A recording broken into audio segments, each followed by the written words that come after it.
first and foremost, what we're looking at is a more fragmented European Parliament that is clearly leaning more toward the right. However, the centrist parties still hold a majority. And yesterday night, they were telling me here that they will work together to make sure that the far-right lawmakers will not have a stronger influence in European policy making. Now, when it comes to the future of Ursula von der Leyen, she indeed can choose very well if she wants to work more closely with the centrist parties, where she's going to look more toward the right to get a majority in the European Parliament.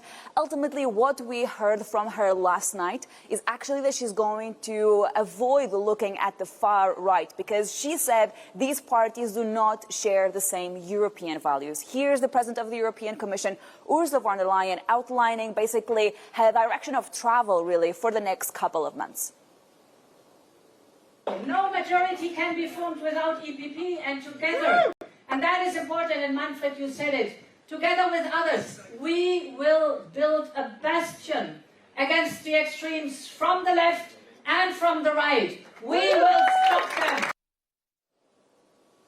So given the results, given the clear message from European voters that what they want to see is a parliament that it is clearly more on the right of the political spectrum, the question here for the European Parliament lawmakers is, can the right actually work together? And yesterday night I had the chance to speak to a lawmaker from the ultra-conservative group, the ECR. That's the same group that the Prime Minister of Italy, Giorgia Meloni, belongs to.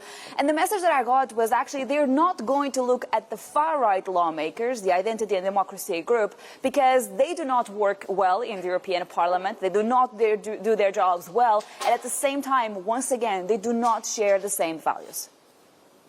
We have a program. We want center-right policy. So we have been working a lot with APP in the past years, and with other colleagues in the Parliament. Actually, with people who work. I sometimes didn't see some people from ID actually doing some work. Anyone who finds some work that they did can show it to me, then I will just believe that I'm myself, that I'm blonde. I mean, it's impossible to see any result, and we have some results. You can see it in the data, you can see it in the rankings, but which member of parliament from ID did ever achieve any result? I mean, you can work with people when they work. That's one thing. And second, you can work, we want to work according to our values. And these values are very clear: to serve the European citizens, to defend the European way of life. And we are against illegal migration, but we are not against people. We want people to respect the European values, to comply with our values.